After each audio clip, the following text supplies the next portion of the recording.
Hello and welcome along to 21st Century Football. This podcast is all about celebrating the best of the world's most beautiful game, but only if it happened in the 21st century. This series is all about championing the greatest footballers of the last 20 years. Our regular panel of guests will chat about the player's career, their honours, and a couple of incredible stats. On this episode, we're talking about one of the finest strikers in the game, but also a very controversial figure. It's Luis Suárez. I'm Will Brazier. On today's show, we have Statman Dave. How are you, Dave? I'm very good, thank you, William. You looking forward for this one? Yeah, well, Suarez is an interesting player, put it like that. Yes, lots to talk about, isn't that right? Stephen tries. Yes, very true. He was, incredible. Arguably one of the best players, if not the best, I've ever seen play live. But yeah, he has a history. There's lots to talk about, and let's get into it. We kick off every episode like we always do, and I've got up the Wikipedia just to refresh your memories. So let's kick it off. Luis Alberto Suárez Díaz was born on the 24th of January 1987 and is a Uruguayan professional footballer, widely regarded as one of the best players of his generations.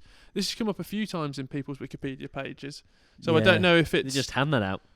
But do you think Suárez's team's altering his Wikipedia page?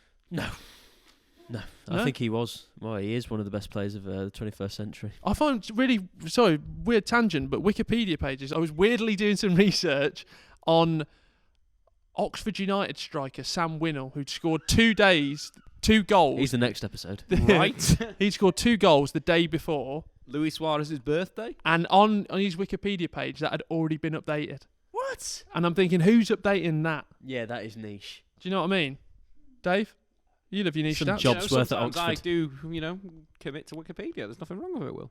Suarez has won 19 trophies in his career, including 6 league titles, and UEFA Champions League title at club level, and a Copa America with Uruguay. At international, Suarez is Uruguay's all-time leading goal scorer and has represented his nation on 3 editions of the FIFA World Cup. What was your favourite edition of the World Cup? Probably the latest edition. Yeah.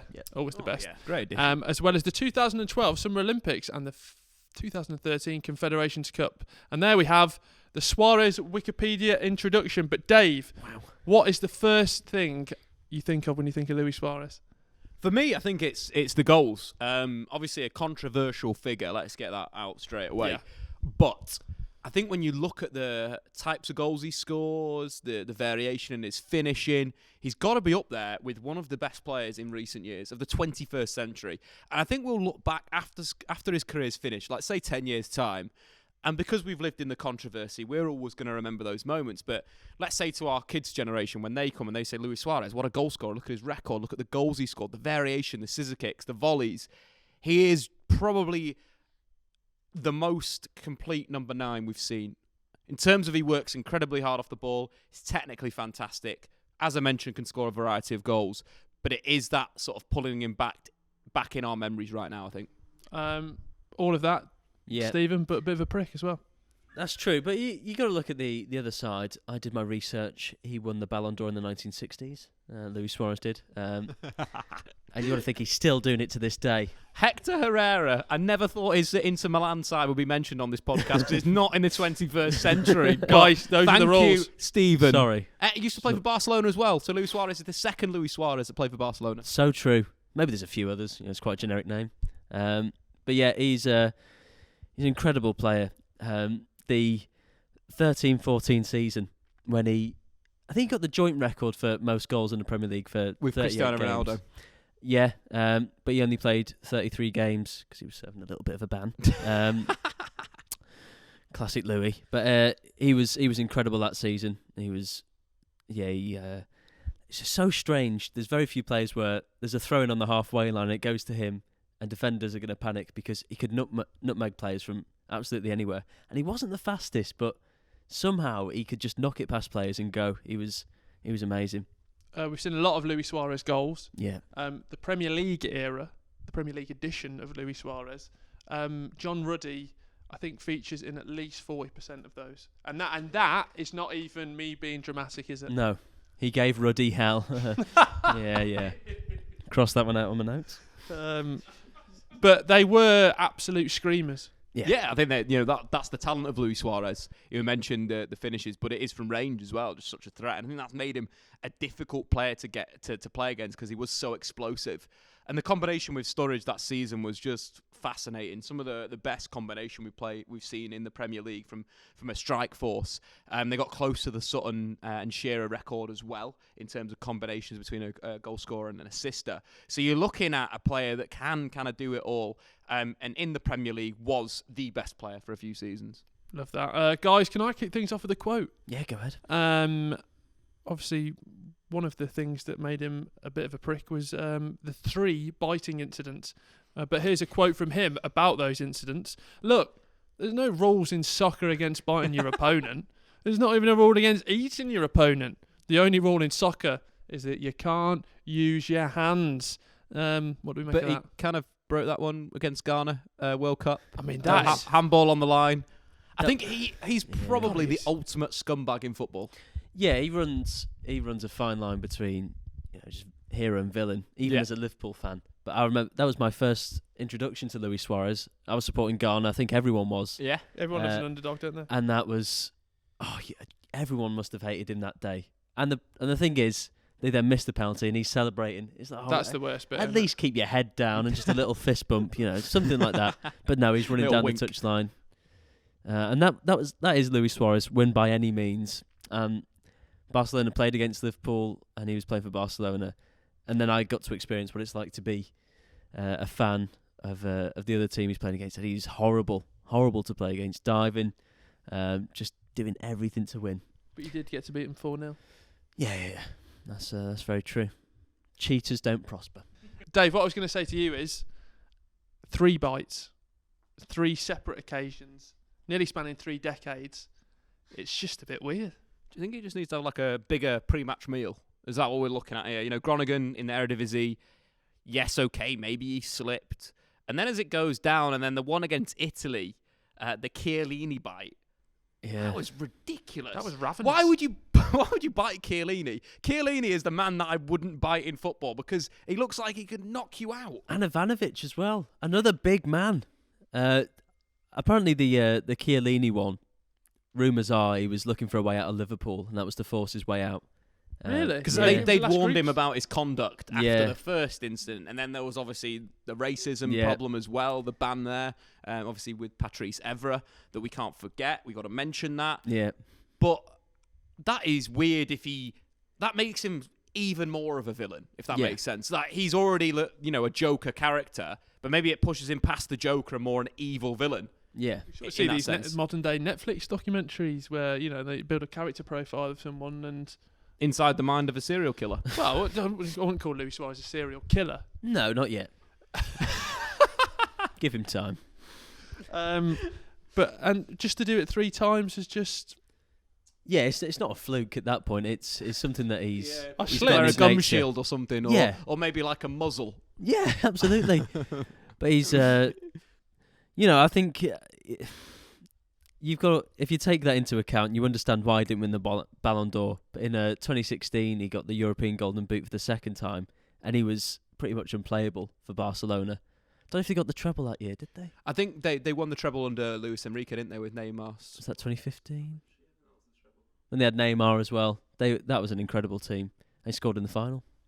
Steve, I believe you've got a stat for us. Yeah, probably.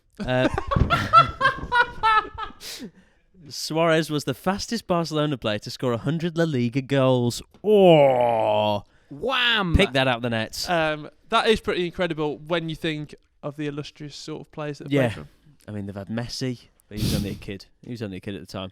Yeah, we watched his goals, and it's worth saying he might be the best volleyer of a ball. Certainly the 21st century. No, there's a debate. Look at the amount of goals he scored with his volleys. It seems like it's easier for him to score a volley than it is just a normal shot. Better than Gerrard? Yeah. Really? Yeah. The amount of goals he scored there was just non-stop. And it was sort of like a falling back volley as well, which is perfected. Yeah, that's his technique. Overhead kick, half volley, full volley, chest vol. He's got all the combos of volume. And there's a goal he scored for Liverpool. Who was that? Ali Sissoko was the left back. Oh, good God.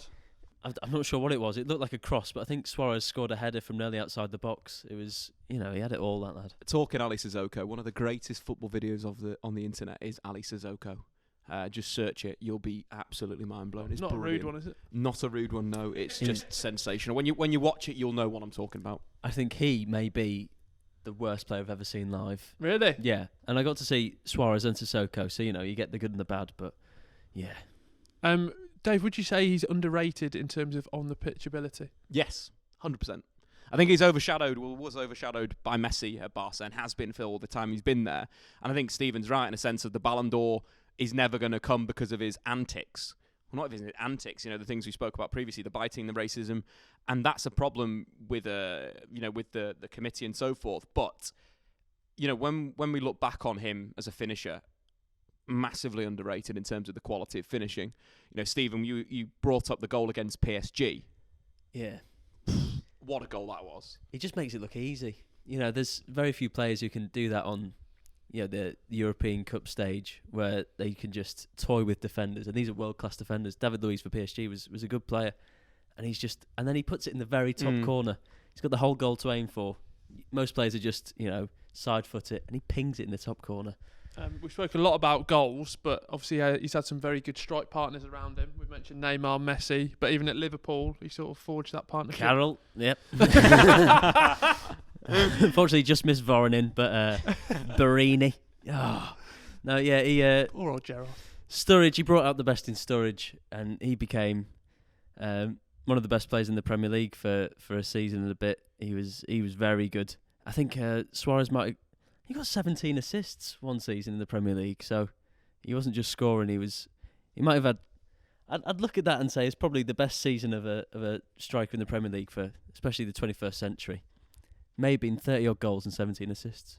And again, it was something we spoke about in the Gerrard episode, where if you look throughout the 11, he's got to pull his weight a lot more than others. Yeah, he carried us. But that season we didn't have any European competition, so we just focus on that. That's the route forward. Neymar, Messi at Barcelona. It's not bad company to surround yourself with. No, I think they are the best front three we've seen in a while. I probably put them above Benzema, Bale and Ronaldo just because of when they were at the top. They were really, really at the top. And how Suarez kind of carried Messi in a defensive level. You need players around Messi to do that. And that intensity that Suarez has that does get him into a bit of biting trouble, but also allows Barcelona to play on the front foot, and that allowed Messi to be a bit more relaxed on the counter-attack. That Luis Enrique side was so good, how they attacked in a 4-3-3, defended in a 4-4-2. Rakitic did the running deep. Suarez did the running high for Messi. It allowed Messi just to relax. And I think that the stat that's an interesting one, he's assisted Messi 49 times in all competitions at Barcelona, which is an unbelievable number. And it shows how unselfish he is. As a big thing that we saw with Sturridge as well, how unselfish he was in certain moments, but such a good team player, which is weird to say considering everything else, but he is a really good team player, and it elevated Messi, it elevated Barca, it elevated Neymar, and it elevated the entire side. And without Luis Suárez, a different number 9, would Barca have been so dominant? Probably not. Well, that comes to the fore as well when Suarez obviously left now to Atletico Madrid, but Messi's statement when he was leaving, it was sort of like the someone dying in Neighbours. It was quite emotional. Do you know what I mean, Steve? I think that just shows the misjudgment of Barcelona at the moment. He's gone to Atletico, they're top of the league. He's virtually got a goal a game there. He's still a very good player. To let them go to a rival, he might win the league now, and it's going to cement his status as arguably one of the best strikers ever in the 21st century. Yeah. Iconic moment. Where would you go? I've got to go with the European Cup that we've spoken about, 14-15, to win the treble. Scored the crucial goal in the game. He's alive in the penalty area. Messi strikes it from outside the box. It's 1-1 at that point. He gambles. Simple finish round Buffon, 2-1. That changed the game. Obviously, the Neymar goal comes in like added time. It's a counter-attack from nothing. But Suarez being alive in the penalty area, I think that's one thing that he has always had. He's so sharp in that area. As a Manchester United fan, every single time that Suarez played at Old Trafford, it felt like he'd win a penalty every single game because he's so sharp in and around the box. And at that point, it was Phil Jones and Chris Smalling, not the sharpest defenders. So it's one of these things where he's just so dangerous. I think as a defender, it's similar to what we sort of talk about with Diego Costa. Must be horrible to play against Luis Suárez. Really horrible. And Atletico will have both of them for a little bit of time. Like, that front line is just disgusting. What about you, Steve? I'd probably say the last time he played against Norwich when he scored 4, I think that was his 3rd hat-trick against them. And it was just ridiculous at that point. You got to think, how can he just turn it on like that against the team? He was scoring from absolutely everywhere. I think even in one of his celebrations, he puts his hand on his head in shock, like, how's that gone in? Because it's just everything he hits against them was flying in. But that season, I think he went on to Barcelona, played even better. But yeah, in the Premier League, he was just toying with defenders. Let's move on to the reason why we are here. It's time to rate Luis Suárez. God, blimey. 3 different categories, not just your average ratings. It's all a bit different on this one. And the first one that we always start with, gents, is would you go for a pint with him? Whoa! You can't listen to it all here. If you want to find the full podcast, links are down below in the description. They'll take you to where you get your podcast from to listen to the full episode of 21st Century Football. Thank you for watching. Make sure you hit that like button, drop a subscribe, and get in the comments down below. What would you rate this footballer out of 90? Would you take him for a pint? Probably not.